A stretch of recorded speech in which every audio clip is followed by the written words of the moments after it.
administration, if you are receiving individual assistance from the federal government, you will still continue to receive that. However, it is the responsibility of this president and this administration to be good stewards of taxpayer dollars.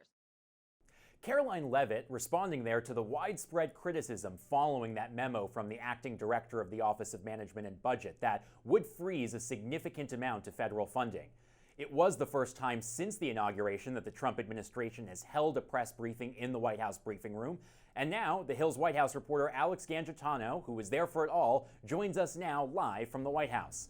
Alex, thanks so much for joining us. Let's dive right in. There has been a lot of confusion in these last few hours surrounding that memo. What specific clarification did the new White House press secretary give at this briefing?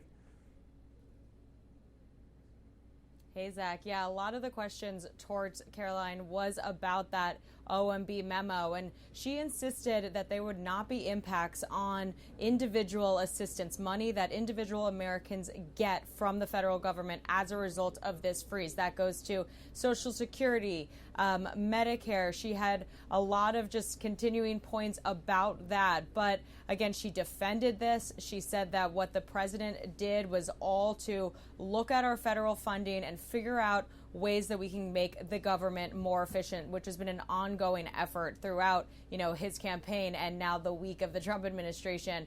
Said that this should not have been something new and surprising, but that they are trying to look out for individuals who receive that federal assistance.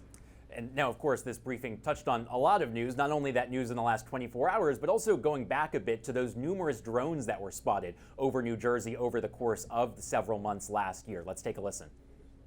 After research and study, the drones that were flying over New Jersey in large numbers were authorized to be flown by the FAA for research and various other reasons. Many of these drones were also hobbyists, recreational, and private individuals that enjoy flying drones. In time, it got worse due to curiosity. This was not the enemy. Any insight on why the White House chose this as a topic for discussion at this first briefing?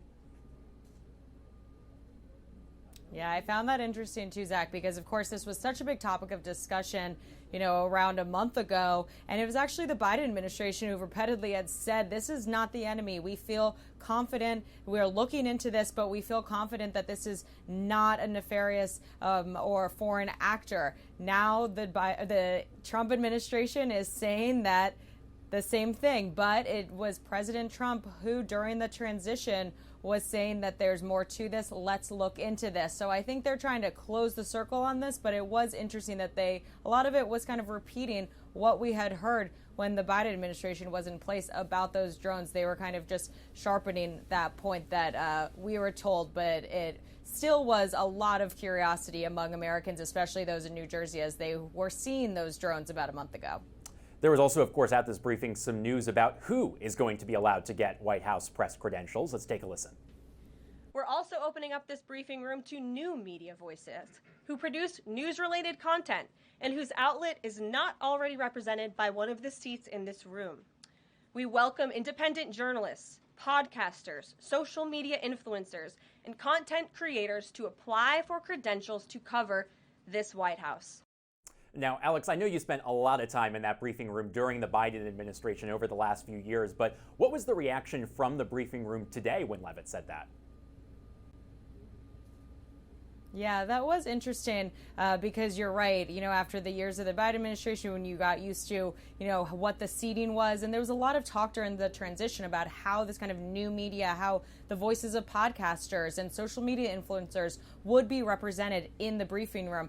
But the fact that she chose to give a couple of seats to the right of the podium, which largely goes to press secretary staff and staff of the White House, to those new media seats, I thought that was something that a lot of us reporters who sit there found an interesting strategy, considering that it doesn't take away from anybody else's seat who had been in the briefing room. So that was definitely notable. And then she went to Axios as her first question, Breitbart for her second, and then went to Associated Press for her third question. And the Associated Press is traditionally, kind of historically, who gets called on first in the White House briefings. And so I thought that was interesting, too, that they were pushed to third. So the reaction has not been, negative around here. I think people were interested in what their moves would be and welcome more voices. And of course, it's nice that nobody's chair was kind of removed, in a sense that this they found a way to open it up and give other seats to people without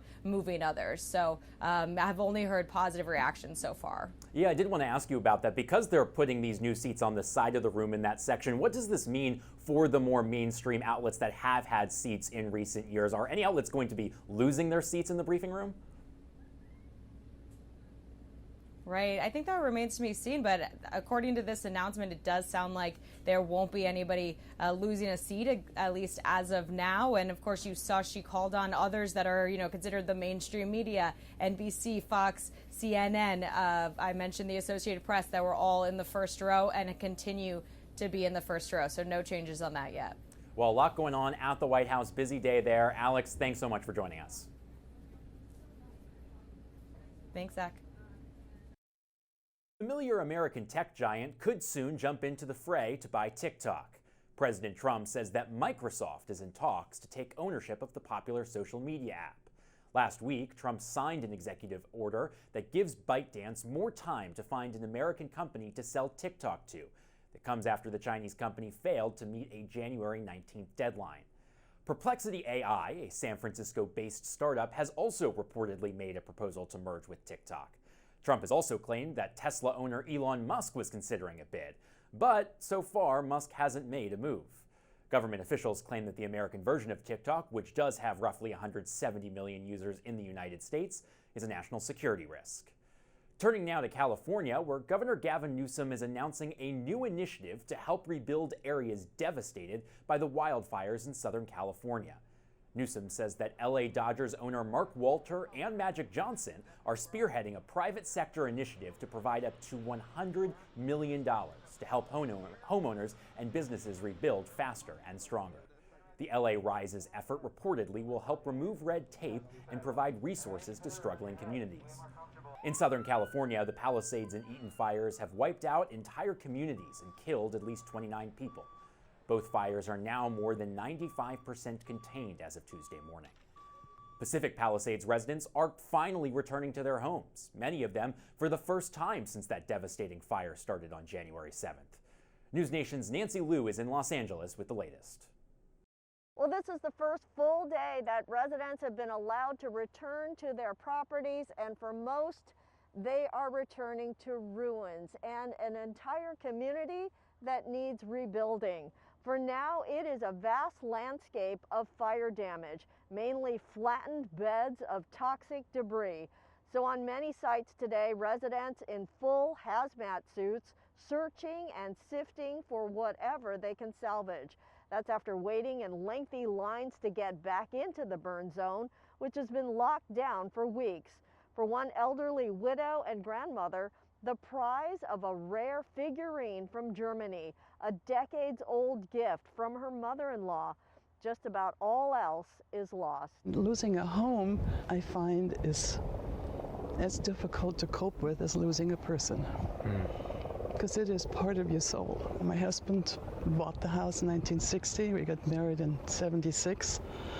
And I've lived here with my husband. He passed away 6 years ago. Full resident access is also allowed now in Altadena, where the Eaton fire wiped out even more homes, as well as the downtown. Here in the Palisades, local leaders are already planning ahead to still move forward with the annual 4th of July parade and celebration. That's an annual iconic community event here, and certainly it will be very different this year.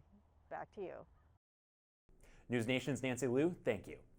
That's today's Daily Debrief. I'm Zach Schonfeld. Be sure to like, share, and subscribe to the Hill's YouTube channel. And come back here soon for the intersection between politics and policy.